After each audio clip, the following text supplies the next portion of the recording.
Best.Podcast.Ever is sponsored by the Gertzberg Law Firm, a full-service business law firm in Cleveland and Chagrin Falls that's changing the way businesses retain their attorneys.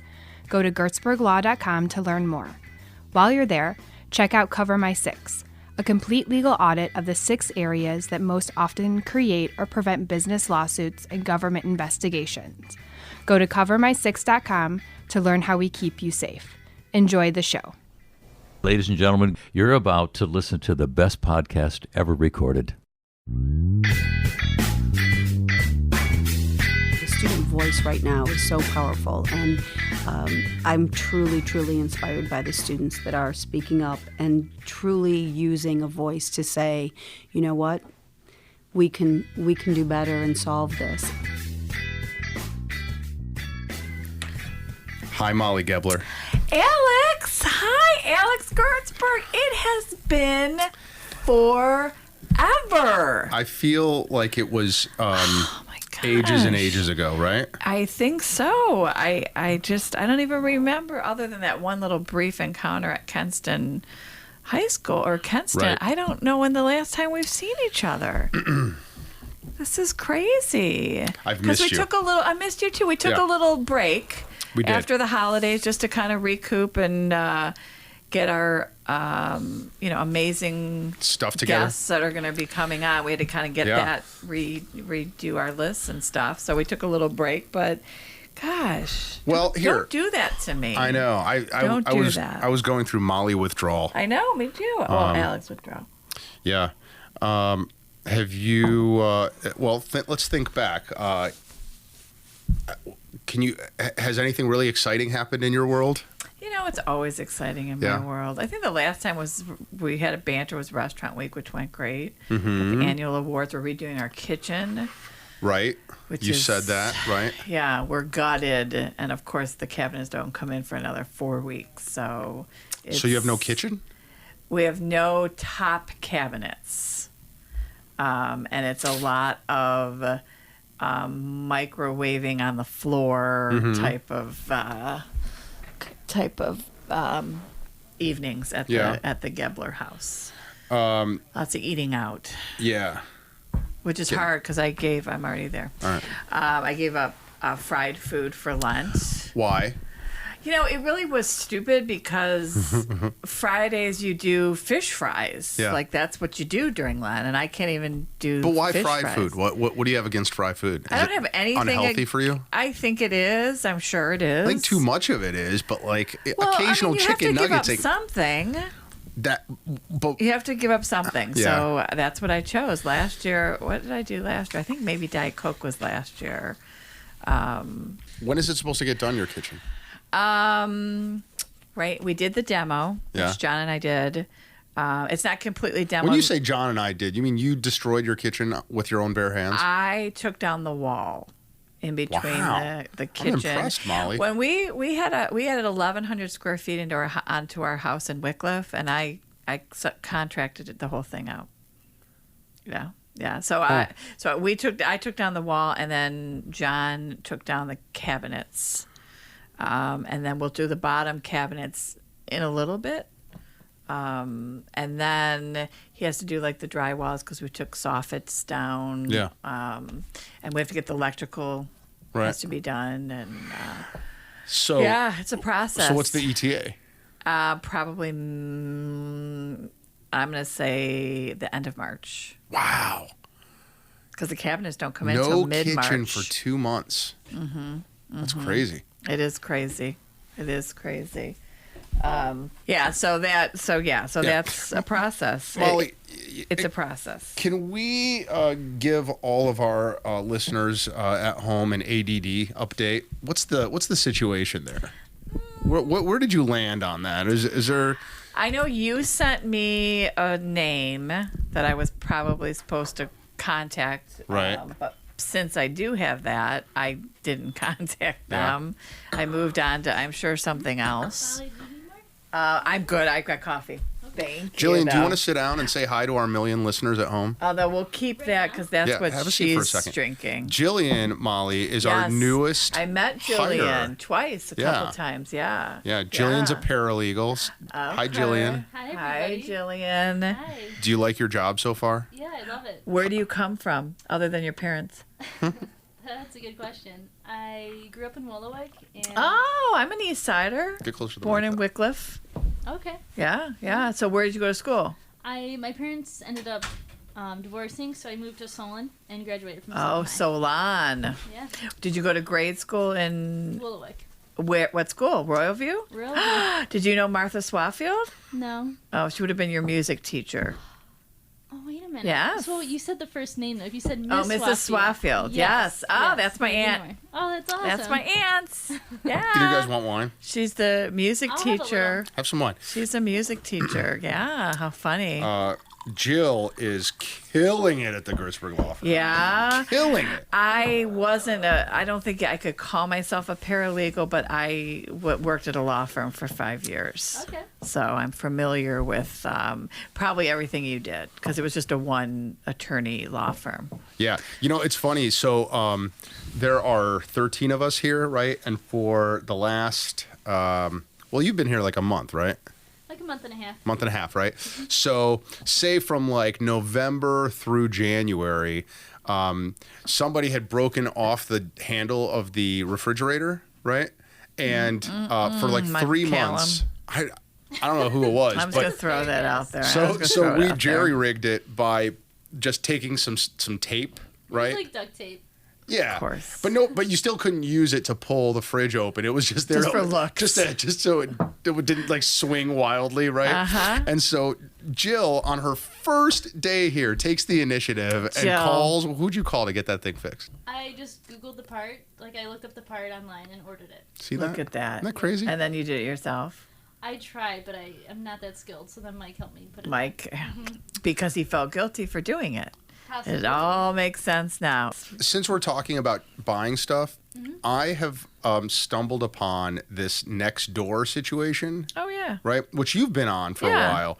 But just since I moved, right? Since I moved a few months ago. So what's next door? Oh, so Nextdoor is like Facebook. That is a great but- question. But just for selling stuff, giving stuff away, getting recommendations for stuff. But it's localized to your community, right? So, and then you could pick how wide the geographic area you want is. It was Yeah. designed for your neighborhood. Instead of having like an email group, you have a Nextdoor group. And now that we've talked it up, Nextdoor should call us and have us and I start love sponsoring it. this There's podcast. always, see, now that should have been a great place that we. Oh, I did put that's where I got a lot of my judges. Essays. Yeah. I did put that out for Speaking of which, geez, oh man, 1,500 submissions. Cray. I've already read 10. I got 10 more. How'd you like yours?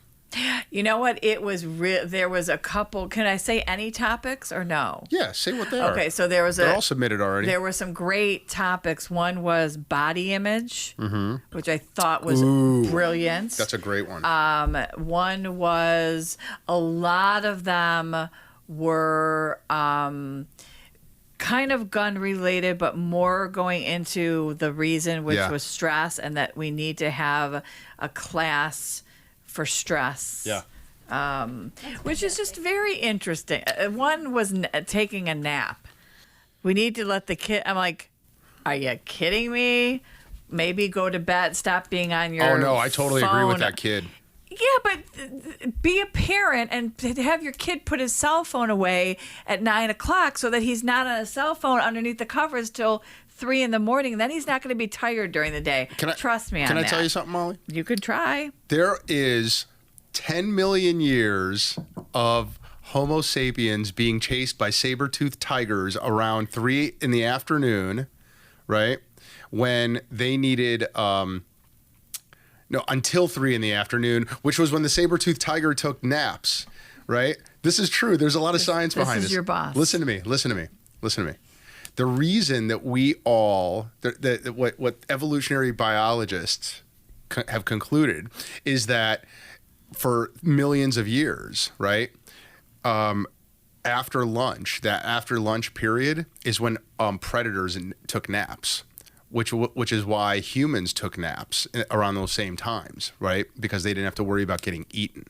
And Gotcha. so 10 million years of DNA created the need to take naps at 3 in the afternoon. We all were fine. I'm saying the kids. I'm saying when onto we were something. kids, we were fine. I still needed a nap when I was. You a kid. did not go and shoot up a school. No, because that's you true. were stressed. But here, do you not because remember? we went to bed early. Yeah. You're saying that when you were a kid, you weren't falling asleep at your desk at like right after lunch? No. Get out of here. But I Did you, wasn't. Jillian? Always No. did. Yeah, we no. leave her in naps. My mom made sure we went to bed. We went to bed at 7 o'clock during the school, and then 8 o'clock. I mean, obviously, it moved up when we got a little older, Start but partying. I really think these kids are on their devices all night long, binging and that is a problem. Yeah, but the and then nap they're time I'm down exhausted. with. The Mexicans then they add figured that- out siesta time. But The then add yeah. that onto what you're saying. Right. So Yeah. if we are built to nap at noon and then add this all night Right. long until 3 a.m, Yeah. then, Agreed. Yeah. Look at us compromising that we agree together. I know. I feel like we made a lot of progress here. So as of now, the essays are being graded in the first round. Could still use judges. Absolutely. Always use more. So if folks are interested, they should go to gertzberglaw.com/essay and sponsors, right? I mean, we will take sponsors all till the the way up end. till the May 3rd reception. And we've raised, I think, about 14 grand right now. I mean, come on. Don't you want your logo on a big check? Come on, people. Come on. Come on. Yeah. Click on the sponsor link there when you get there. All the money goes back to the students. Every so- penny and goes to the schools. students and the schools, yeah. And we've got so many more students and more schools that we really want to get more money to them and make it more exciting. So please donate your time and your money. Any amount is cool, right? $20, $100. Some of you guys, I know you want to throw in $10K. Do it. Throw in your $10K. All right, it's all tax deductible.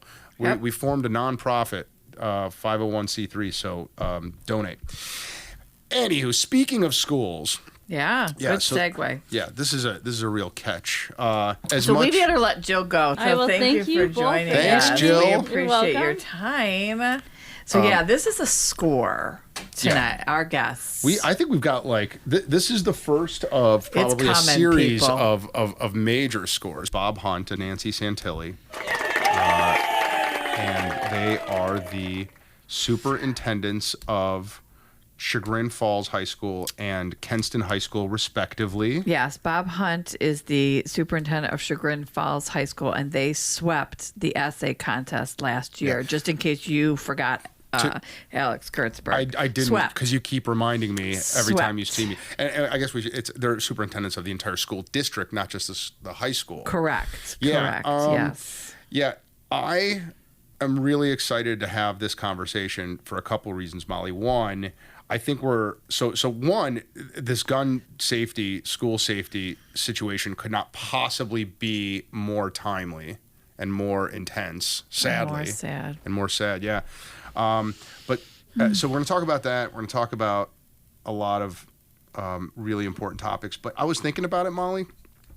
The other reason I really am thrilled that they're here is because if you think about like why we started this podcast, right, and what we were hoping to get out of it, it was at least in part, to see what makes successful people tick, right? And then I remember you and I debated about what makes somebody successful, right? Well, these two, if your definition is influence, how many lives you touch, right? How much impact anything you do has on lots and lots of people, you can't get more successful than these two, right? Agreed.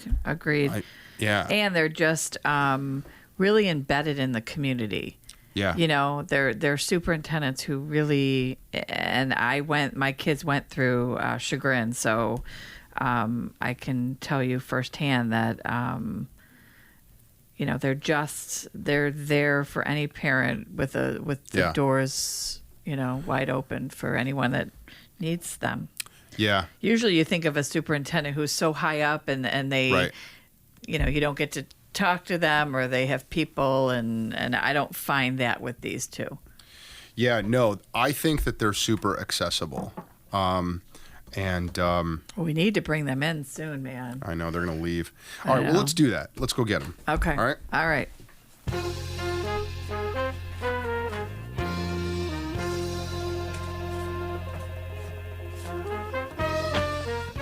All right. So we've just been talking you guys up. Yes.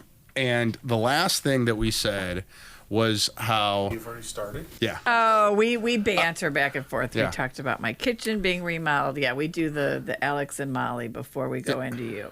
You know what's funny, Molly, is I asked for an ADD update, and we went into like 5 different topics So after that. the journey throughout is me learning that I'm ADD, but self-proclaimed. Self-diagnosed. No. Everyone's diagnosed you. It's everyone's diagnosed. But they all want me to Self-acceptance go, at this and it takes you have to go to a psychiatrist, and then you have to. And That would be great to podcast from I'm mine. too ADD for that. So well, and I love my crazy mind. So meanwhile, I asked for an ADD update, and we talked about a whole bunch of things other than ADD, other than her ADD. Anyway, here. So what we did say though is how you guys are probably among the. I mean, we're on like episode 46 now, right? Probably among the most influential people that we've interviewed in terms of. Yeah. No. Well, I mean, we did have Jeff Hoffman on. He's pretty influential, I'd say. right? Yeah. I would say so. All right. Well, don't tell Jeff, but we think you're more influential. I think we're talking about touching of lives. Yeah. Impact. Impact, right. Decisions you make impact so many people. And by the way, it's not just the students; it's their families, right? Mm-hmm. It's teachers. All the other staff and employees, right? And so when we were talking about the topics to ask you questions about, I think that was something that I was thinking about. So let's get into it, Alex Kurtzberg. Well, yeah. So like the biggest one, obviously, I'm verbose. I don't know what to tell you. ADD. Yes. I've already diagnosed him But the biggest, so obviously, like gun control and school safety is all over the news, right? And it seems like an intractable problem. Seems like a difficult one to solve. Seems like it's really polarized, right? And I think a big one recently is how Trump had mentioned with the guns, with the teachers, and I do want to Arming the teachers, speak with, and I'm not going to go political here because we do not do that on the podcast because Alex and I tend to be on different sides for that. However, you know, our president, I think, is doing it right with allowing people. Right now, we need to be able to. Nothing is stupid. No suggestion is stupid.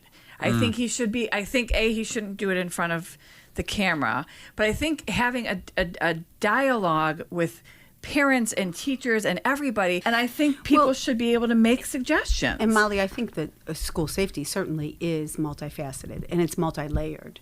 There's not ever going to be, this is the one thing that's going to, solve this issue.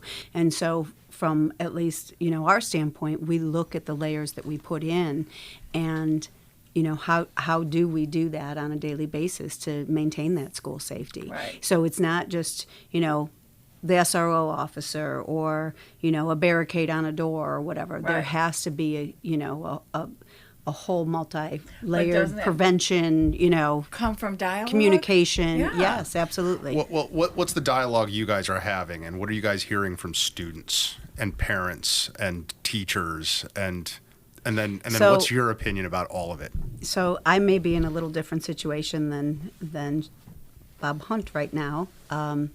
So we are a school district that has had a couple incidents that had to be investigated from last week and certainly over the weekend. So I honestly can say our students are very frightened. There's a fear in there, our parents, and so this is very heightened right now for us, and to the point where we did have parents that kept their students home from school or whatever. We are working very closely with our law enforcement officials, and some of the frustration too is we're limited in what we can share out because we're dealing with students and we're dealing with sometimes the other side of that too, and we don't want to create scenarios where our students then are necessary, they become victims themselves just because of the nature of then what's being said. So we're you want the kids to say something. Absolutely. But we're right in the middle of this right now. So it's been countless hours and has been, the last weekend, pretty sleepless nights. So I don't know that you have things going on. I do know that other schools do. We are encouraging people to come forward and say things. And again, to the point of we want to hear it. Like, you can't assume anything. So we will investigate everything that's brought to us. But that does take time. It takes resources. And that takes sensitivity on both sides. Yeah, so I think regardless of where you're at in public schools right now, when you have an incident that, like what happened in Florida, there's going to be an A level of response from your community, and part of it's a need for reinsurance of what you're doing and how you do that, a need for information so they feel kind of secure and safe in moving forward, and then part of it is to really question what did we learn from this incident and where are we going with it. And Molly, you mentioned dialogue and conversation, and that's a lot of what is happening on in our school district right now. It's not a matter of if we do the right things. I think we both do a lot of very good things in this area. Sometimes maybe we need a better job of communicating exactly what we have in place so people feel safe and secure. But you come back to this is a multidimensional issue, and there's no one solution that's going to fix it. And when you start to get into some of these conversations about various types of equipment and arming teachers, and I really think the culture of a school is at stake, and having a very clear idea of the impact of some of those things beyond creating a perceived, expectation of safety, I think there can be a negative impact in what you do to your culture of your school. So you may get an unintended consequence with some of these things. Right. But again, it's an ongoing conversation. But please note that I'm not saying I'm for teachers with guns, or I'm not for military in the schools, or not. I'm not going to view my opinion either way. What I am for is allowing the people, the powers that be, to sit down in a room as you would as a teacher to tell a child anything, just share anything, any solution, nothing's dumb, this is a safe zone, and allow that communication to happen, and then come up with your decisions. Molly, I think, for us in the school, our first responsibility, and I've shared this with both of you before, is to our students and to our community. And so, for me, it's about the stages. So we're at prevention and intervention. We're at, what we do with crisis response and kind of recovery for our district, and then the crisis communication. And then I think some of those dialogues have to be happening outside of that realm. But we're kind of the boots on the ground. And you guys are having coffees. I know I get both of your alerts. So I know you guys are having one or had one just recently. Tomorrow? Or today? We had a coffee last week, and then tomorrow we have a kind of a forum. Okay. Yeah. Okay. And I know our parents would like us to do that at where we're at right now, just kind of in this kind of mode of having some of these threats that have occurred. I don't think that we're at that stage. So some of the things that we're doing is we do have a safety committee that's in place, and it's a pretty extensive committee. They meet throughout the year. They're reconvening this week to have a dialogue. We're also doing some additional safety drills at the schools this week, just so that the students may feel a little bit more secure, that there's another practice, if you will. And then we have a follow-up board meeting where our board will have a work session to kind of, have some dialogue with that. And then we'll look down the road to, how we reach out to our community. So there's definitely a pattern, right? Something like this happens, there's a little bit of hysteria afterwards, right? And it's well, copycats. it's somewhat well placed because you see it on TV, right? Like I think I don't know if I was telling you this or I was telling somebody, but like I remember as a kid, my biggest fear in the world was getting attacked by the Russians, getting nuked by them, right? And then that movie in the 80s came out the day after. Do you guys remember that movie? Do you see it? I remember being scared to death that was going to happen to our schools or whatever. Now, but that was this like remote fear of the unknown for a little kid to have. Our kids are seeing this on TV every single day, right?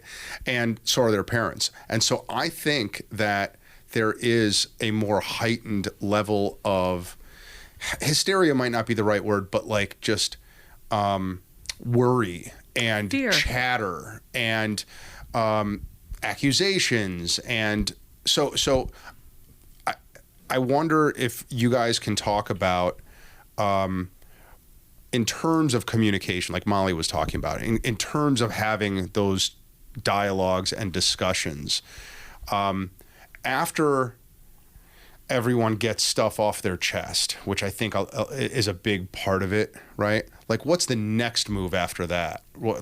How do you go about either implementing or processing suggestions and, just dealing with all of the opinions and all the ideas? Like, what's the process? I also think one point to, your comment about, when you in the 80s or whatever, for our students today, everything is so immediate. And so, unfortunately, it's a version of the telephone game where it's like, okay, yes, but it's so quick. Right. And it reaches so many at once that just adds to, that kind of fury. So, and I think that's an important piece. And unfortunately, we also see our parents engaging in some of that. And that's not helping to slow that down or for students to feel a little bit more secure. And you've also heard me say that at times we need to really focus on kind of what's important. And I don't mean it to be so simplistic, but we have to have kindness. We have to have respect for one another. We have to, help our children to be able to process that. And I think that's a component that needs to be there so that you can then build upon that and reach out to that meaningful dialogue. That's so true. I don't think I ever saw my mom like upset or freaking out or and she was a single mom of 4 kids. We were 2, 4, 6, and 8. Mm-hmm. And I when you said that about maybe the parents that is true, because the parents tend to be a little bit more theatrical these days than I think we saw our parents be growing up. They maybe did it behind closed doors, but. Yeah, I don't know what it is for me, and maybe others don't feel this way. I felt after Sandy Hook, if things weren't going to change, with that, because it shook kind of the core of all of this when you brought in elementary students, and that really kind of changed the perspective. But I guess I have a little bit of hope after this incident, and I don't know if it's because the kids are stepping forward and they're being more proactive in advocacy and kind of demanding for change. I think part of our responsibility is maybe to leverage that attention now and to start to be better advocates. We talked to our Board of Education about kind of drawing a line in the sand of some things we believe in and starting to provide that to our communities. We both live in communities very passionate about education. It's giving them that platform and helping understand of what would actually help. And I cringe to say solve the problem, right? There's not one solution to this problem, but I think there are some very manageable things that we can do and advocate for and put in place that would help from a prevention side. And you can look at all of the research on school safety and security. It really comes down to the culture and the climate in which parents and students and staff understand at-risk behaviors. They feel comfortable and know how to report for the necessary interventions. Now, unfortunately, this situation has a lot of examples that look like where the ball was dropped. But if you create that culture you're going to be more apt to intervene on the front end of these and not being reactive. I sometimes hate that the conversation we're always having is about how prepared we are to respond, because when you're responding, it's really about minimizing the effect at that point. It's not about intervening, which I think is where our attention, our advocacy, and our work needs to be done. And can you implement things in your schools without, like, is everyone on their own? Do you have to get permission from, obviously, your school boards, but I'm talking higher up, like the state, or if you see some things that might work in your school, do you have to go get permission, or can you just put them into place, or? Well, much of it would be at local control, wouldn't you think?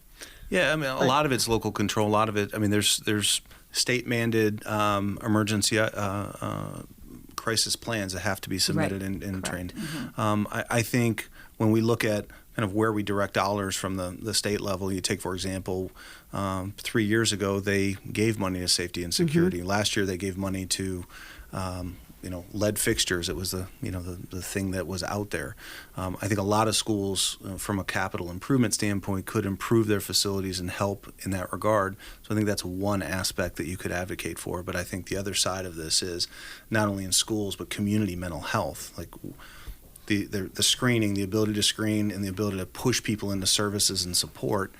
The resources just aren't there. I mean, sometimes we're dealing with kids and we push them out, and it could be months before they're seen, and that just can't happen. And the resources that you can bring into the schools, that's so critical. So whether that's the psychologist or mental health agencies or whatever, those are, resources that certainly we could use and have our students benefit from. I do want to make one comment on Bob's reference to the students, though, because I agree. The student voice right now is so powerful, and even at like the darkest hour where I'm feeling just a little overwhelmed, and how do we handle kind of a crisis mode situation, I'm truly inspired by the students that are speaking up and truly using a voice to say, you know what, we can do better and solve this. And I have to tell you, we've had a couple students that I've talked to this past week that it just inspires me that there's hope. That there's hope for the future, and I think we still have to focus on that. And how are the teachers doing? Like, how are they doing through this? Like, what is in their, I mean, you have the student, but what about the teachers? It's got to be fearful a little bit to go to work. Unfortunately, I think they've all been here before. So I don't want to say desensitized. That's not where they're at. But they know the protocols, and then you take the talk of guns in schools and arming teachers, and everybody has a different opinion on that, and I think that's creating a lot of angst and where we go. We really look to our teachers in this in this realm to really have those conversations with kids, and they have a big responsibility on a daily basis. And then you talk about helping kids recover and try to process all of this. It's a really difficult spot. Schools, students should not fear going to school, and unfortunately, that's some of the way we're living right now, and that just truly saddens me. And I think we do have an obligation to recognize and meet our staff where they're at too. And again, I think it's one of those things where they've been through this before, but I also think that that's very prevalent and on their minds, and scenarios of placing themselves in that situation, and what would I do, and how do I protect everybody? And I think that's a heavy weight for teachers to have. And no matter where you stand, for me, on whether teachers should be armed or whatever, again, those are things that are beyond me to decide. But I just recognize all the things that our teachers are currently doing, and we ask them to do, whether it's helping kids, the learning that needs to take place, whether it's I don't know, lice checks, are we feeding kids properly, are we just just so many layers with, the testing, everything that we put on teachers. I'm like, how do we put more onto them? I think the police associations have all come out and said they don't want teachers armed. I mean, police officers go through years of training and still get it wrong sometimes, right?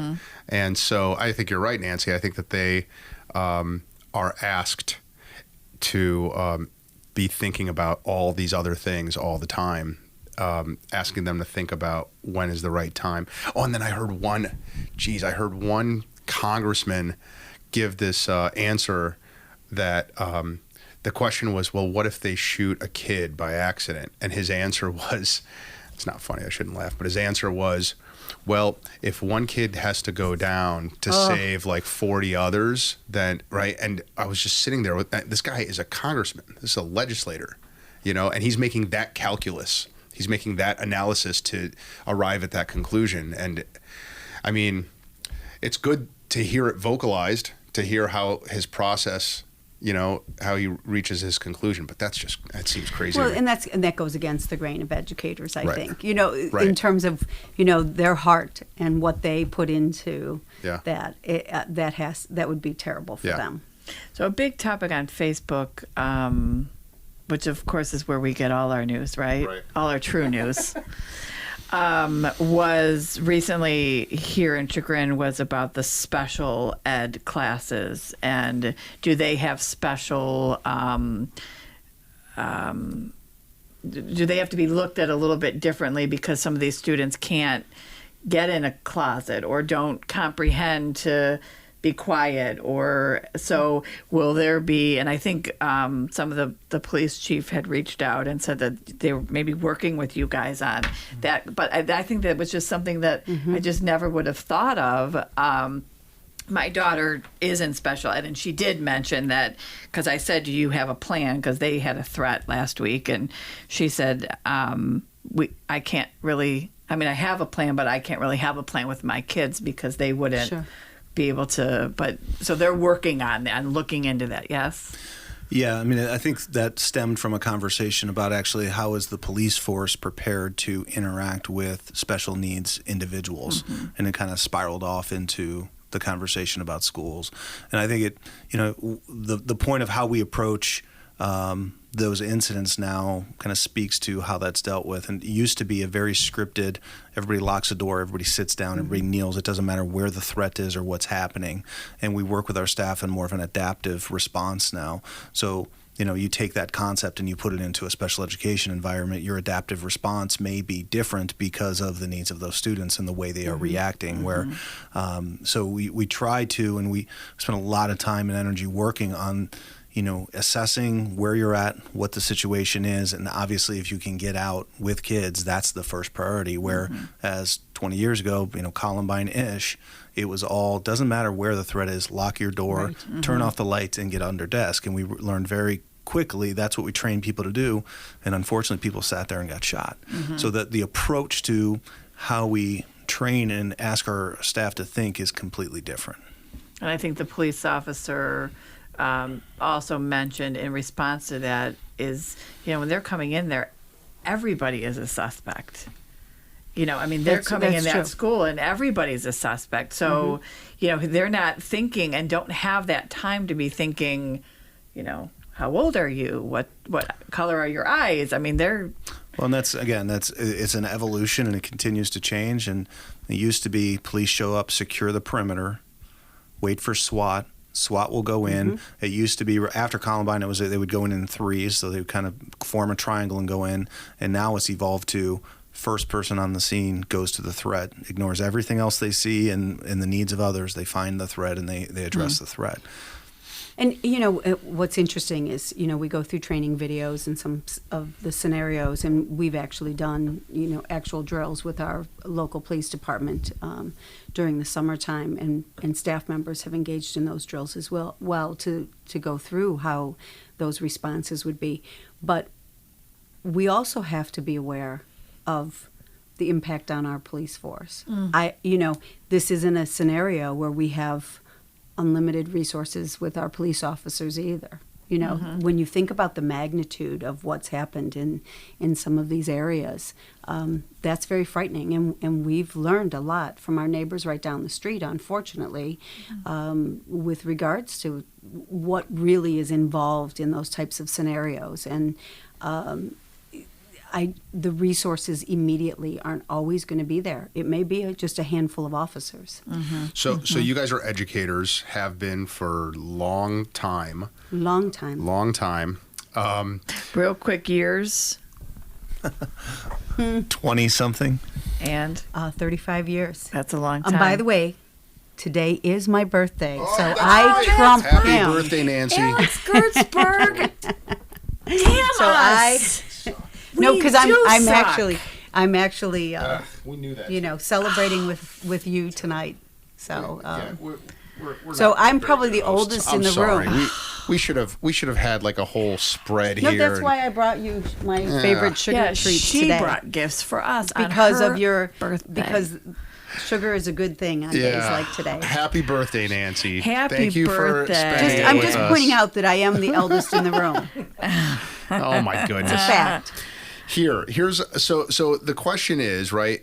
All of your decades of combined experience, right? You've got a magic wand. You can't just make the problem itself disappear. You can only be proactive, right? Just like we just talked about, right? What do you think, like the top 3, 4, you know, what are the first things you do with your magic wand towards being proactive?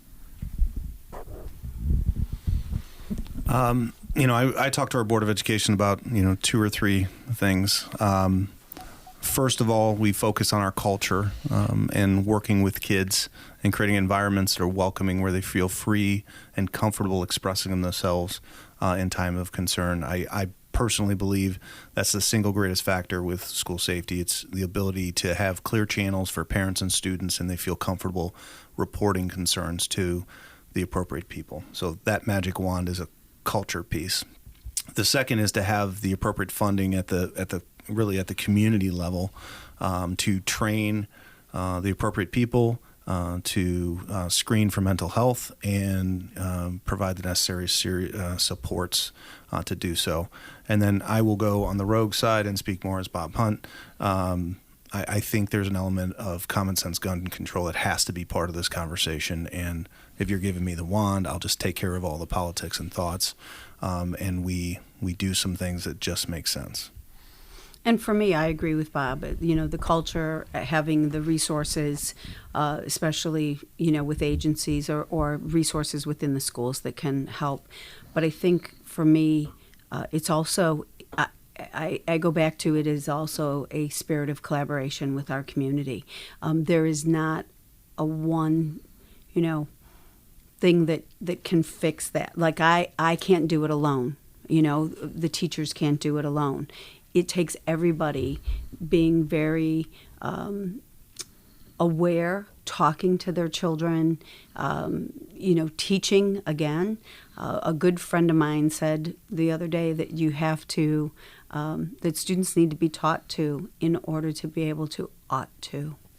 And I think that speaks to the level of, just how we treat one another. And I think if I had a magic wand, the respect, the diversity, all of those things that roll into that, and how do you help students process that so they can, be accepting of everyone. Did you ever in a million years, in your 20 and 30 year, did you ever think you'd be here having these conversations?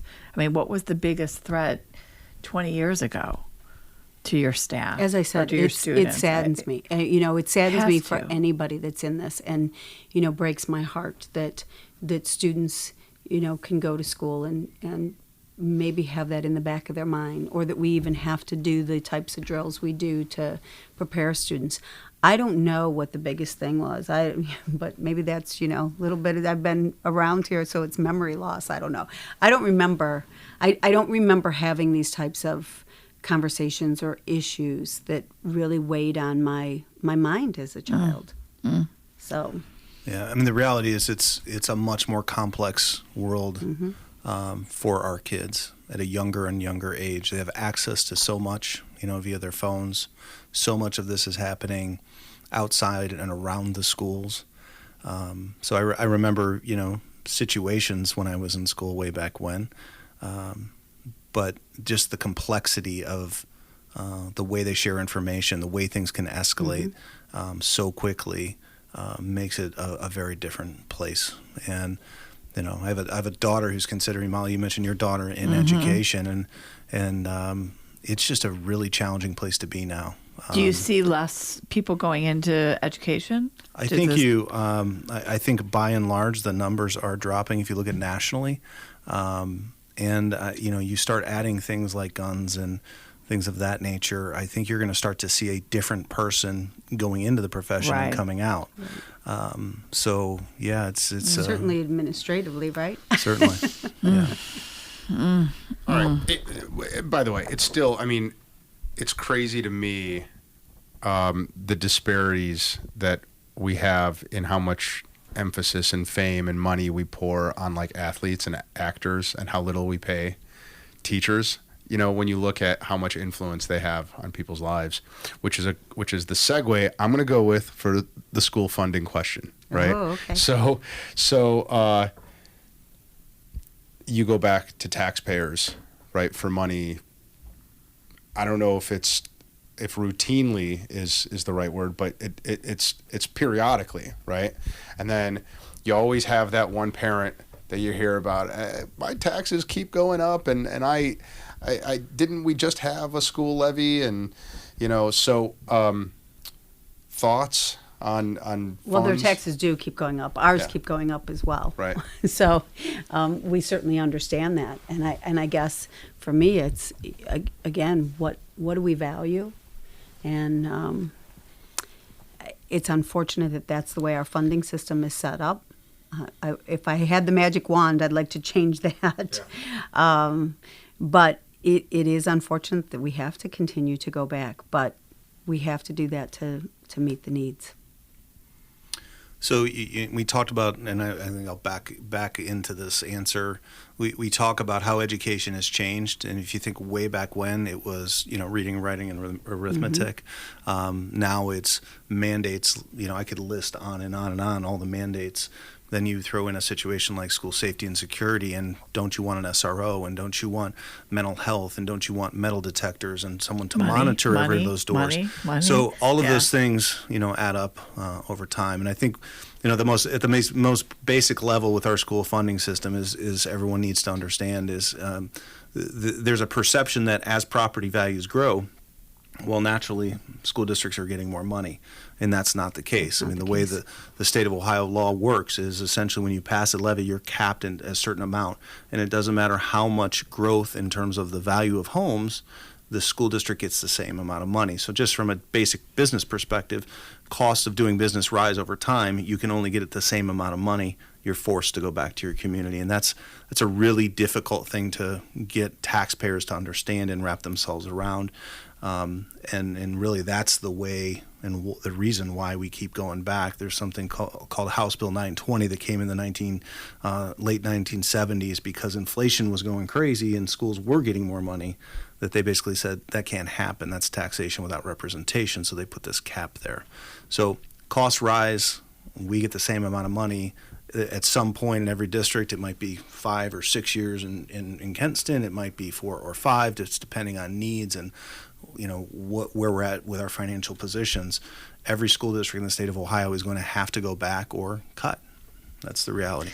Folks, seriously. You go on trips, you have your Starbucks, you have your wine. You could be ignorant like me, and schools, first responders, and health, you vote yes. End of story. And give up something in your house, because this is who's taking care of your home, your family, and your children. Well, I really don't think that anyone knows that that's the answer. Absolutely, I think what you just said. They aren't aware. Yeah, right. So I guess the question is, how do you make them aware of that?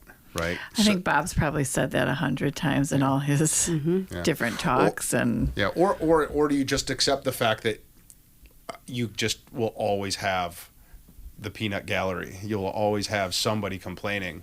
I don't know. I mean, what do you think? Well, I think, sometimes I feel like I'm a used car salesman because when I start talking through this, people start scratching in their head and they say that can't make sense, right? Some people's, sometimes my property taxes do rise, and why does that? And there's all these nuances to the funding system that you can explain away to make the same point. But it's very, very difficult. You pointed out, and the reality is there's people that vote kind of with the heart, which you talk, Molly, that was you a minute ago. Yep. Vote yes for your school. It's the heart piece. Like you see that importance. You know how it's kind of the foundation of the community and property values and all of that. Some people will look at how you manage the finances, the head, and then some people are just anti-tax, and you get it. Right. And we're both in those positions where you're dealing with a senior citizen on a fixed income, and literally they'll look at you and say, "You're going to tax me out of this community." That's a really difficult conversation to have. Nor one that we would ever want to do. Right. I mean, you have to respect where people are in their stage of life as well. But again, you look at some of the mandates, and for us, again, you look at facility need, all of those things that just keep piling on. And again, I look to our neighbors that that didn't pass a recent levy, and I mean, we sit around and go, well, how could that how could that happen? How could that happen? Don't they see, what the needs are there, and that can be any of us on any given levy time, certainly. And I think the last point and I'm sure Nancy's the same way. There's about a list of 100 things that'll keep you up at night as a school superintendent, but we spend a lot of time thinking, how can we manage this better? How can we be more efficient? How can we stretch this so we don't have to go back? Because it is quite a process when you're out there trying to pass a levy. Well, we're working through that now. Just, you do look at enrollment, you look at all the trends, you do look at your staffing, and, you do look at your healthcare costs and, all those things. And so it's not something that we're constantly trying to, be fiscally responsible and conserve in whatever areas we can. This isn't about just, go out and continue that spending. And it gets difficult, and, people don't like to hear it, but there is only this, little pot of money to spread in many different ways. And then you're talking about fixing the gun, and there's, all the things you mentioned about cost, those all they cost, and they have to come from somewhere. So speaking of mandates, let's talk about testing, right? Nice. So you guys, I'm with you, Molly. No. This is a great source of debate in my household, right? Oh, I'm sure. When young Jacob came home one day and said, all the parents are pulling the kids out of testing because it's voluntary, and they were told that you could opt out. Which, first of all, I verified, no, not all of the parents are doing anything. Like one or two parents, right. And then, but Not Jacob, in some districts. Jacob made a very compelling lawyerly argument for why I should pull him out of testing. But what I did was I called the school and I asked about all of the consequences of pulling a kid out of the... So you did your homework as yes, a parent. Very good, responsible parent. Thank you. Yeah, and plus I just didn't trust Jake. I mean, that kid is just wily. Well, exactly. Trust but verify is what I did. Yes. So, no, but it... So one thing I learned was that there's a ton of misinformation out there about testing. Two is, yes, it is perceived as burdensome, right? Because it's repetitive. It takes days. There's, it's coming from all different places and directions. I want to know what your personal opinions are about the testing that's currently happening and why it's being required. And again, magic wand, where do you guys sit on that? Can I go back to just saying something about what you're referring to as the opt-out movement? Yeah. There's a name for it? and as a district that had many opt-outs, I think we would be remiss if we didn't recognize that some of those came from parents who wanted to voice, not necessarily at their school district, but were trying to send a message to the state and to, the legislators about, wait a minute, this is too much. Unfortunately, things do fall back to the district level, and then, we bore the brunt of that. And I think that's where, some of that was an unfair situation, because our parents thought they were using the right format to speak out, and all that did was impact us as a district. So they weren't educating. So I think Alex. they're in a better place with that now, but the testing issues remain the same as far as what the state mandates are. So your question was personal opinion. I can't. I'm going to filter my response. I think it's like I honestly think it is almost educational malpractice what we're putting kids through.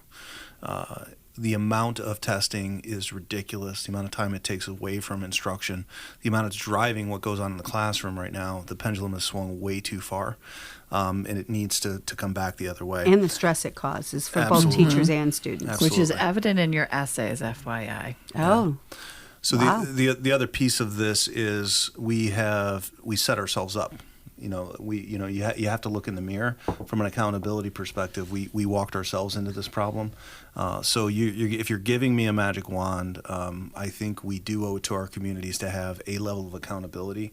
My magic wand would be pick a national standardized norm test, ACT, SAT example, put a score to it, and tell us we need to get students over that bar, and that demonstrates that you've done your job.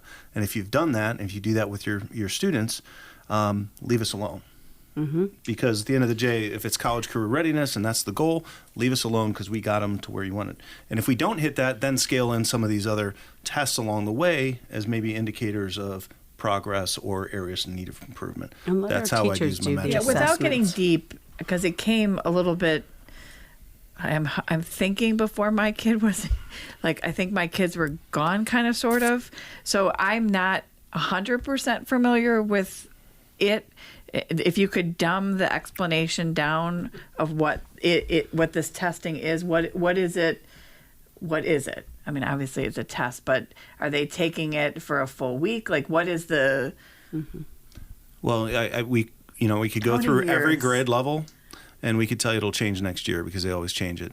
But essentially, in grades 3 through 8, minimally in reading and math, they'll be taking assessments. The other core areas will be tested in various components along the way. So you're spending minimally a week in every grade level taking those. They've now added 9 end-of-course Yes. exams at the high school. So you have to pass those courses, and then there's a formula of how many points you get in all 9 of those to see if you graduate from high school or not. On top of all your regular tests or whatever. Well, and your I think that's curriculum. that's part of the issue is we both have, and most public school districts have assessments that they give that drive instruction. Or So AP exams, too. we'll assess students on the front end. We'll benchmark progress along the way. Mm-hmm. So there's a lot of data that could be pulled to see if we're making progress or not. And I just don't feel like these one-time, one-day, one snapshot tests really reflect.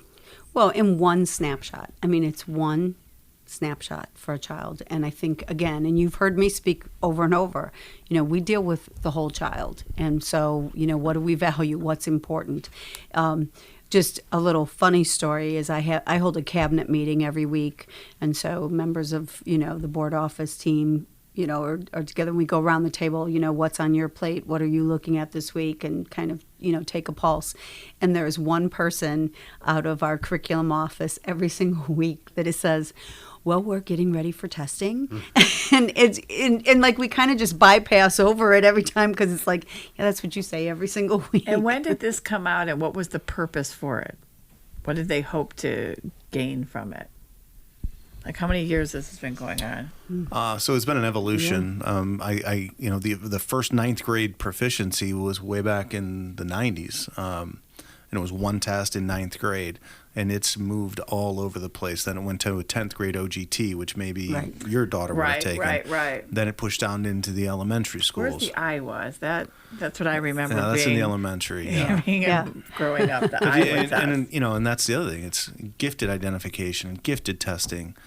There's so much there that takes away from instruction, and some of it's now tied to well, obviously district performance, because we're going to rank it and we're going to put it in the plain dealer, and we're going to let communities draw value on whether you're good or bad based on those test results. right. And then there's teacher implications. And again, that's going in and out depending on, the latest political landscape. Again, respecting teachers, more stress on teachers, and from what that they do every day, and so I think there has to be a common language with making sure that our curriculum and what we're teaching students, and I think there is a place for assessments as far as a data point for students, but too much state mandated. It's a frame of reference, right? The bar exam, one test, you do it once. A lifetime, right? Once after 3 years of school, right? You take your bar exam, you're done, right? You never have to take another test again. It is. I think you're right. I think it is educational malpractice, and the energy and the time that you take away from the students and the teachers by forcing them to take these other tests. I mean, can you imagine how much more they'd learn, right? So I agree with you. Well, just to your point on the bar exam, if you don't pass, what happens? You can't practice law. Or you take it again. Right? That's not an option. And just so everyone knows, Alec did pass. I did. Okay. On my first Right? try. On my first try. Okay. Yeah, Okay. that's important. Okay. We just mentioned stress for the kids, right? And it's definitely. I've read 10 essays so far, and I think 4 were about stress. Well, so this is my question for you guys, right? Because we were all a little bit stressed out as a growing pains and school, the academics, doing well in sports. Not we. Friends. Don't say we. No, I was the only one that. I was not stressed out. Well, I just okay. Everyone except for sailed Molly. through school, partying and. All right, listen. I did. I did not have a stress in the world. I mean, I didn't have great grades. But I think I think to your point, Alex, look at what those stresses are today. Exactly. So this is the question, right? The question is, what do you think is a healthy amount of stress for students to have? And then at what point either has it become unhealthy or will it become unhealthy? Worrying about who they're going to ask out to the dance is a healthy amount of stress. And that's where I was. That was Okay. that is exactly. So we're stressed out. Well, yeah. But it again, and I hate to keep it saddens me that students will tell me, I'm really stressed or I'm really overloaded on things, and it's not about their academics. It's not about that. We have students that we stress community service all the time. We stress, what they're doing outside of school and all the athletics and extracurriculars and, the superintendent's leadership or principal's leadership. And I have students that are too stressed to go receive an award, or they don't want to miss that time or whatever. And there's a thing about being dedicated and being, focused on your learning. And then there's another where it really becomes this like stressful panic and everything. And I think that's just crazy. It's just sad for students, because how do they manage that, and how do we get through that later in life for them? It's tough for me, because I look at everything we offer to kids and I feel very proud about it. Mm-hmm. And I know Nancy and the curriculum, the things they offer. You feel really good about the opportunities kids have, but unfortunately, that creates almost a level of competition of how many APs, insert the number, how many clubs or how many activities or what my score, and that environment is very difficult to manage. So if I had, again, you gave me the wand today, it's to free the kids and the parents to really sit down and have honest conversations about why they're doing what they're doing, and making sure that they're doing what's best for the student at that moment, rather than looking out and your transcript's not going to be healthy enough, or your best friend since kindergarten is now in 4 APs and you're only in 2 APs. To really make those, we've now created personalized education as a buzzword. I want to kind of just remove it, but really think about your child's choices and working through with them. For my daughter taking one AP or two APs, we had a real honest conversation about what if she doesn't get an A or a B, and I'm okay with that, but just understanding the workload, but just really having those rich conversations and not making decisions based on friendships and what everybody else is to keep up with the Joneses and to get into X college, to really make those choices based on what is right for your student. And they're old enough. They're so mature. These kids are unbelievable. They can really engage and lean into that conversation, making them part of that, and then creating boundaries for them if you're seeing those stressors. 4 APs and you're 2 weeks in and, they're having a breakdown. They're up all night. They're crying. And I've had conversations with parents. Back them down. Right. Back and they're 'em saying down. it. Right. Yeah, They're they telling. are. They're They are. talking. Listen to them.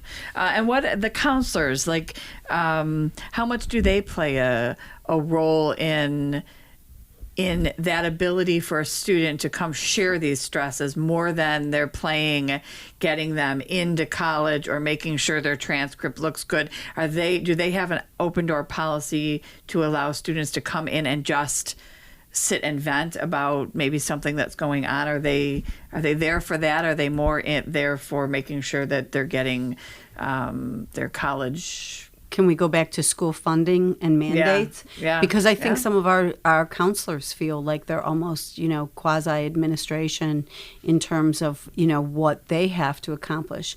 And so, yes, our counselors are there, and we have very good counselors, and we're fortunate that we do have counselors in our buildings, and they are there for our students. So I don't want to misrepresent that, but they're they're busy. under all those mandates as well. So they're administering the test. They're the ones that are, dealing with those external things from the state as well. And then it's a matter of resources and that other layer. We started this conversation about, the school safety. There's another layer to that counselor that needs to be there as well. So. Yes, they are there for our students. I think they do a terrific job by meeting their needs. But again, they're just at that surface level. Right. And it would be nice if they were able to dig a little deeper for students. And do the students know that? Because, obviously we always hear one of the first things that they say after something horrific happens is, our counselors are there for our students. They'll be on site all day long. That seems to be something that I'd like to hear administration say on a Wednesday. Every day, yeah. You know what I mean? Like, hey, kids, we're here. We're here. Instead of waiting until, not that you don't, but, it seems like that's the time where the public as well as the so just throwing. Yeah, out I don't there. know if ours have that luxury in their days to do I that. think the reality of what that job has evolved to has shorted the counseling side. So yes, they're there for the crisis, and yes, they're there for the student who reaches out. But the job used to be, and probably should be, more proactive, going to reach out to kids, being more present in lunchrooms, building those stronger relationships that build that tie. I think that we've put so much on them that piece has really shrunk down to crisis management. And that's a huge piece when you're talking about the mental health piece of these shootings. Absolutely. That's so right. now we're, I know we're having conversations of how do you get creative to bring in mental health services so at least your counselors can refer and get kids the necessary support they need. I think one of the problems with all of these issues is that there isn't a one-size-fits-all solution that applies to all schools. And so whenever anything happens, or when some schools are failing, it's politically really easy to say, all right, well, we're going to do a No Child Left Behind policy, and we're going to make everyone take all these tests now, and we're going to require all these reports to come out of the guidance office, and everyone's going to have to follow all these new procedures, when some schools were just doing fine, right? And I think what we see is political expediency and voices that need to say what or feel that they need to say what they want to say to get the votes that they need to get reelected, end up legislating procedures and rules for schools that may not be appropriate for them. I think that happens a lot. Do you think that happens a lot? Yeah, there's no question. I mean, we should maybe do an educational series and pick one of these topics per episode. But Yes. I did see your agenda, and it was lengthy. Yeah. So Yeah. I mean, the whole, I guess the root of this, in my opinion, is over the years the State Board of Education has basically been removed of power. I mean, it's the governor and the legislators that are kind of running the show in terms of things, and God bless, we have some great some reps around here and some state senators that work really hard for us, but this isn't in their wheelhouse, so they're constantly reacting too. So Common Core, park testing, becomes a huge problem, and they just throw some legislation in. Well, there's unintended consequences of that. Where it used to be the State Board of Education with the state superintendent really worked through and thought through implications of things, and I didn't agree with everything, but it made a heck of a lot more sense. Now the legislators are constantly trying to clean up the mess, right, and it's causing all kinds of issues. Well, and the State Board of Education is the one talking to you guys, right? So they're getting a lot more feedback from you than someone it's not just the state legislators, it's Washington too, right? There's a federal Department of Education. There's congressional laws and regulations that get passed that apply to you guys. I don't know. I don't know how you solve that problem other than to let school boards and state boards of education do their thing. And I guess it's kind of just the nature of politics too, that you get enough voices saying this is what you need to say to get elected, that it's kind of the tail wagging the dog. Well, speaking of voices, Alex Kurtzberg. Yes, Molly Gebler. It's great to live in a small town and a tight community until Facebook comes. It's the bane of my existence. I'm curious to know, do you just want to rip Facebook apart, or do you feel that it is good as well as evil? Crickets. Crickets is right. Crickets is right. And I'm speaking on behalf of parents getting for me, voicing. And especially today, it's a force of evil. And I'd just be blunt enough to say that. There is so much that gets miscommunicated and tossed around that I know that parents look at that as a form of communication. And I'm not saying that it can't be used for a good form of communication, but, the instance that we're having, with school threats and things like that, it has just, you cannot answer it quick enough. I don't care what anybody says. I have spent my weekend up almost round the clock. I mean, my phone was still, pinging at, 1 a.m. So I don't think it's used appropriately, and Absolutely. we have great parents that are really involved in many positive ways. I just think there's a whole element of the Facebook chatter, if you will, that is hard for us to respond and to keep ahead of. So that's different in my mind than like parent involvement and how they work with the school, because like I said, we have wonderful parents that are doing a whole lot for our school district. So I guess I would start on the positives, because this will be brief. It does provide us an avenue to quickly communicate with parents. Talk to Nancy. You can be if you're canceling school and you go on Twitter, you could be you could be trending in minutes. Also, if you don't call school, you could be trending in minutes. Yes. And I will say one more time, not to interrupt you, but I just want to remind all the students, yes, we do get your messages, so be appropriate. Pause before you post. Yes. Interestingly enough, in the Facebook, I think there is opportunities for productive dialogue. But I would tell you this, and I would just give you this example. I tried to start a page on Facebook that was kind of directed towards that productive dialogue, and it was a huge failure. People didn't want to engage there; they wanted to engage where their space was. And the second thing, I have no issues with freedom of speech. You're going to say what you say. their ability to organize around there, I also think it's a very easy way to hide and sit on your couch and be very quick about it, when reality of these issues, all of which are very, we've already talked about, they're very complex. And if you want to be part of the solution, certainly help us identify what the problem is, but you're going to have to come in, you're going to have to sit down, you're going to have to be part of the conversation, so to hear both sides and see where solutions lie and then test those solutions.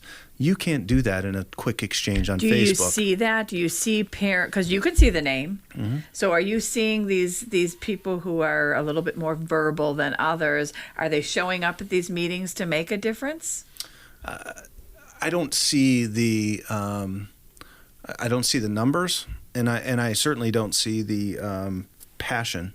Yeah, they're just when I poking sit the down bear. in time in conversation. And again, this is a whole kind of societal piece, right? But I would tell you, I would come back to be part of the solution. You got to be at a table. It's dirty. It's tough work. It's heavy lifting, and that's a lot more easier to sit on my couch while whatever show is on and shoot a few comments off than it is to be part of the solution. For me, it's like playing a game show. So when you're sitting at home, it's real easy to win at a game show. It's a lot, Yes. when you are sitting there going, win oh, Jeopardy why did every they, night. why did they say that? Or why did they give that answer or whatever? I think there's an element to that. And it is about, what's your level of engagement. And I also think that for us, it is much better to go to the source, much better to find out. And I agree with Bob. There are things that we put out all the time, and yet that's not where they're going for the information. And so does that tell us that we have to change our communication strategies? Yes, to some levels. We have improved ours, 100-fold, and it's very difficult to manage. And I'll tell you, for our students, and especially, like I said, I'm going back to, some of this incidents with the school safety, which we started the dialogue. Our students need to really, really be aware of what they're putting out there. These are people's lives. There are things that you're posting or putting out there that just aren't appropriate, and they have to be aware of that. And I can't go into a lot of details with that, but if you're making a thread or you're posting something that's inappropriate or whatever, imagine how it affects somebody else. And so there's a social responsibility there, and that's hard to teach. And the personal attacks and all of the things that come with that. I mean, we get it because you kind of sign up for that, with the job to some extent. But they are modeling a behavior, and that, sometimes I wonder, do these, some of these posts, would they be okay if their child read it? And would they be okay to have that conversation on why? Or I'm not sure it's always the case. Or if people wrote about them that way and the jobs they do. And some of it gets down, Molly, to be just being very mean-spirited. Horrible. And that's not what we're trying to teach our youth. Right. So, you're holding the schools to that accountability of, teaching a culture of respect and everything else. But then what are you modeling for your child at home? And how can you get online and then say, terrible things about their teacher? Like I said, as administrators, we take that. Right. It's not always easy. Can't say that it's, doesn't, keep you up sometimes. But then how do you do that to another child love how you or said to go another to the teacher? source. Right. Yeah, that's you. I mean, I think I see Facebook posts. Did you just hear that big noise that sounded like a bomb? What was it? Call the police. Why don't you ask the police? Why are you asking Facebook? What? I think I just heard a gunshot. Okay, what do you... Okay, call the police. So that's the thing about it, right? Like my default setting is if I've got like a problem with somebody or with something that they're doing, I call them directly. Absolutely. Right? And I sit. It's amazing how much empathy you have for somebody when you're sitting across the table from them. Thank you very much, Alex Gertzberg. It's true though, right? I mean, it's like 100%. That's why mediations work so well in litigation, right? Because people need to get things off their chest.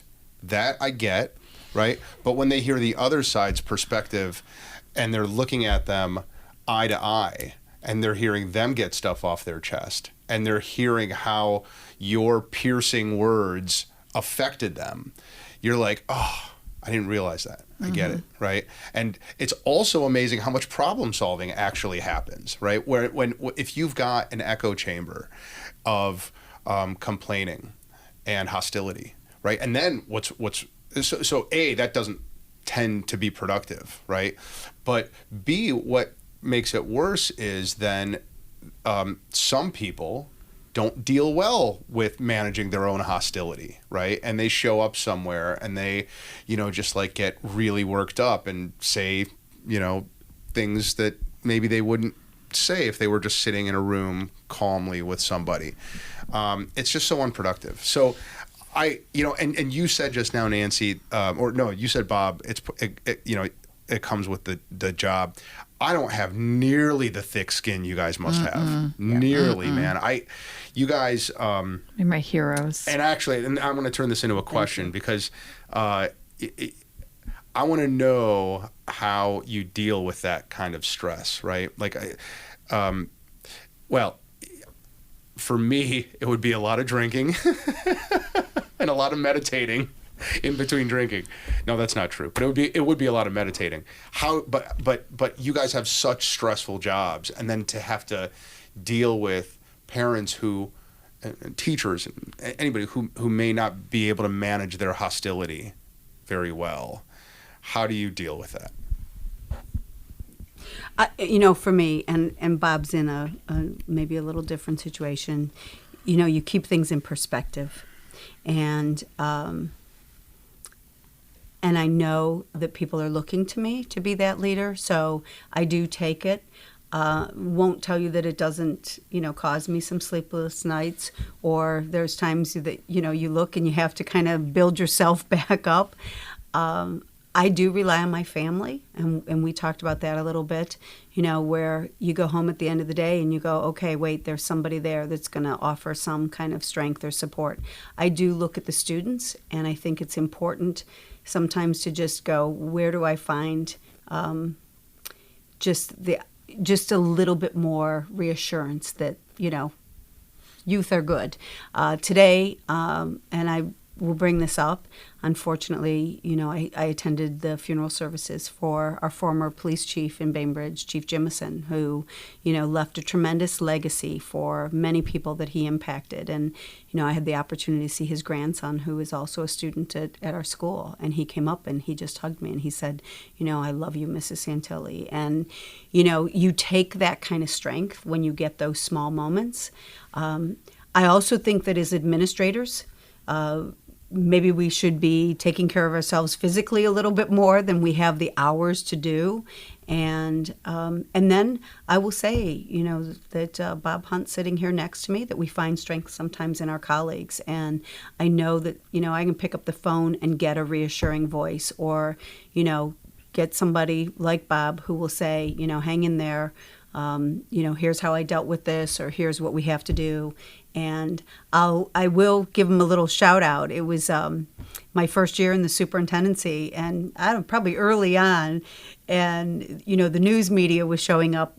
I believe it probably was about testing. I think it was. And, Bob called me and he said, I'll take this one for you. And he said, I'll call the station and send them my way. And, those are the kind of supports that you rely on, and that you just say that's what you need. So it's important. But I don't think we take care of ourselves, or certainly draw on enough time for ourselves. Yeah, good thing is a podcast. You could visually see I don't take care of myself well enough. So I would echo a lot of what Nancy said. It's interesting for me. I'll go to Gurney. Like when I'm having a really bad day, I'll walk out to Gurney, and a first or second grader will run up and tackle you in the leg, and that'll kind of ground you a little bit. Or I'll have a meeting with a Rotary student, and there are a lot of most of the time it's a bad situation, whether it be staff or student or parent, but there are times when you have the opportunity to navigate and help someone.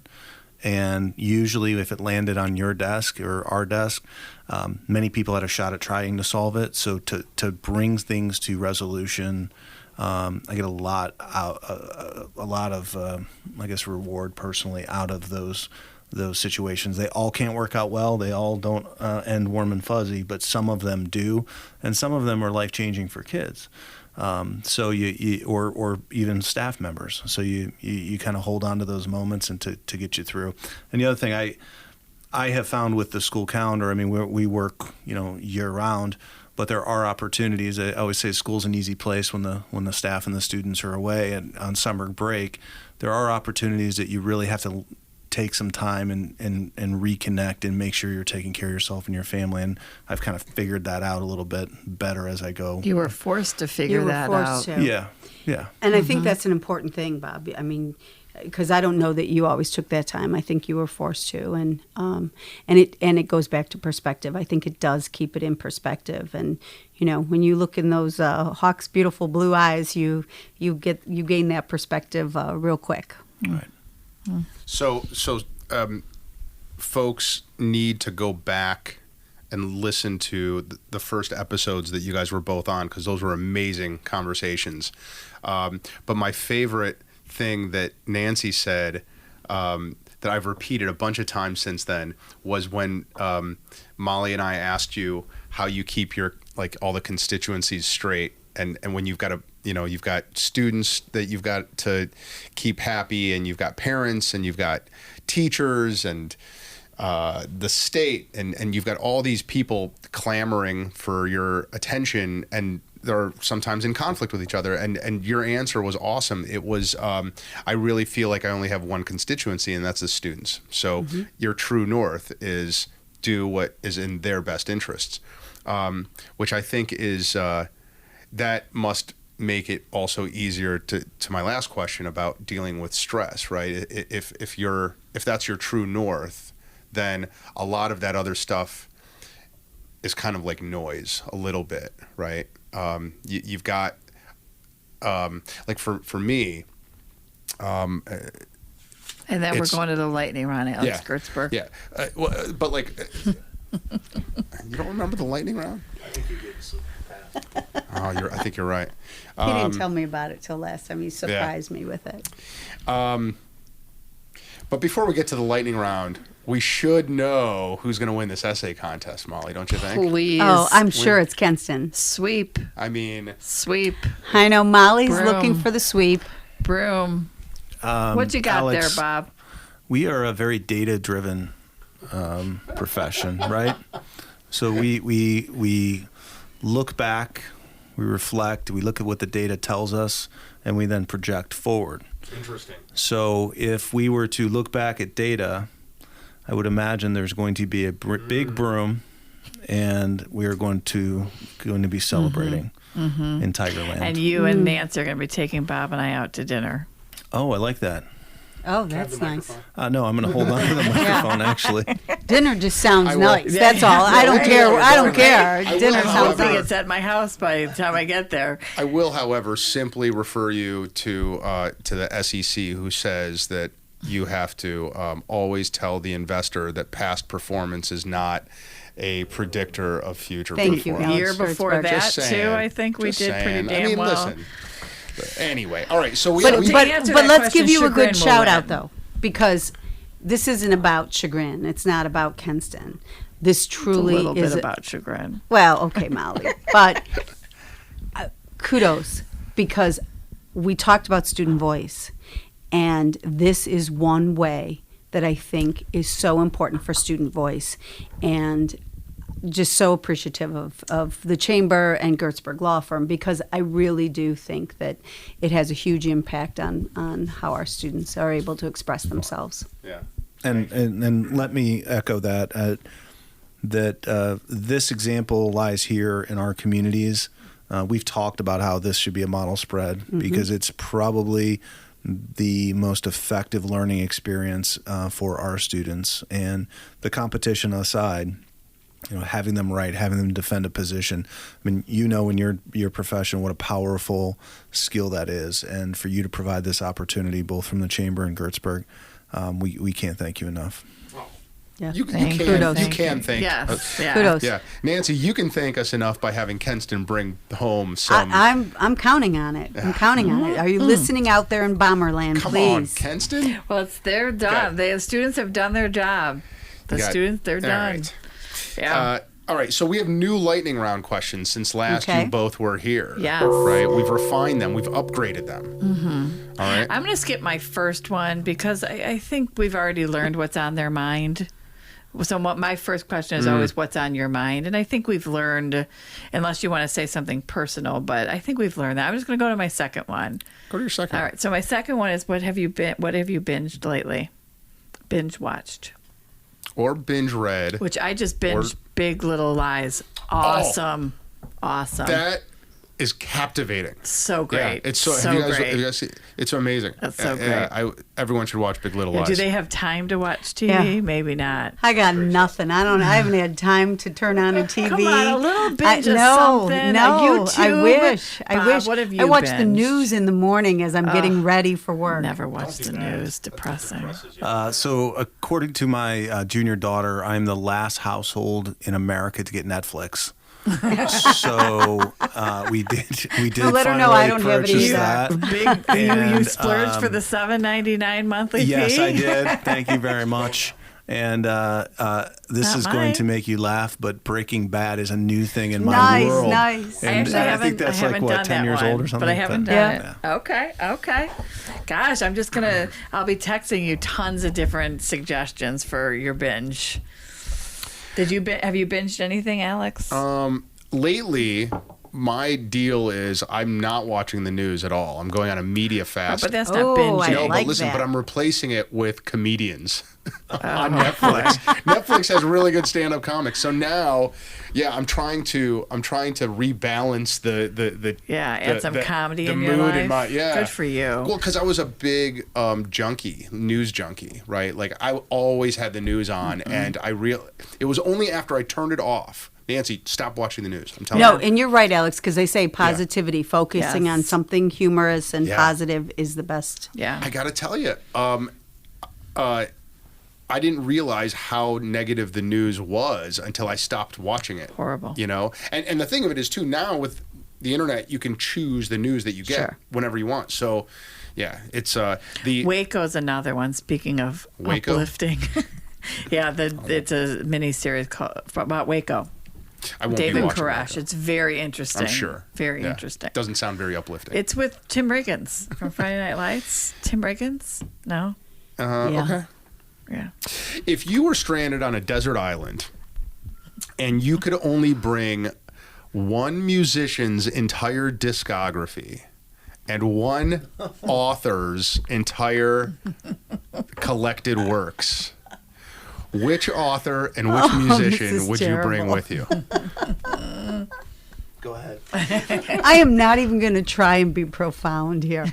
I would be bringing Stevie Nicks from way back in the day, Yes. and probably some, mindless beach read. I'd be doing the Daniel Steele novels or something, just because I love I that. need the escape. So I'm not a good. I'm not a love good. that.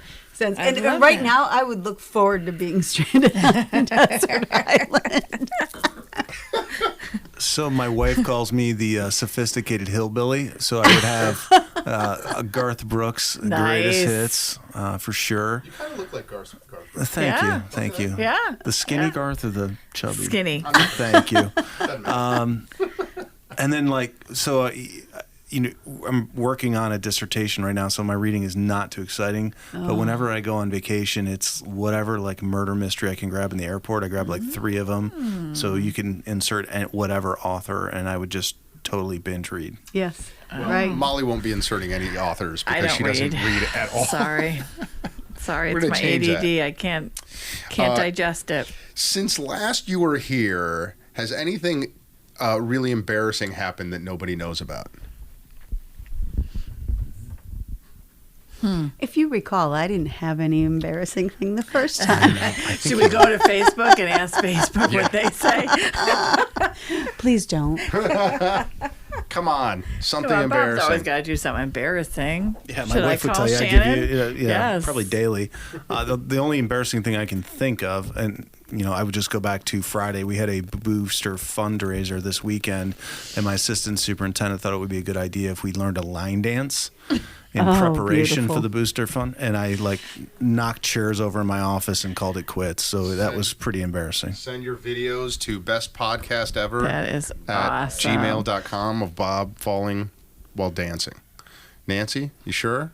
Yeah. I know you're thinking of something. I know. Right now. I have to think about it all the time. If you ask others, they'd give you lots. But Well, we're gonna have you may have to.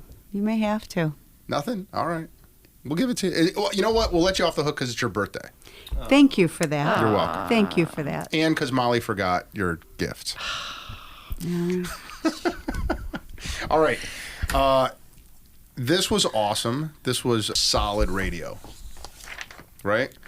Kids, thank you for tuning in. Molly, Nellie beats us up for not saying that people need to go to thebestpodcastever.com and click subscribe.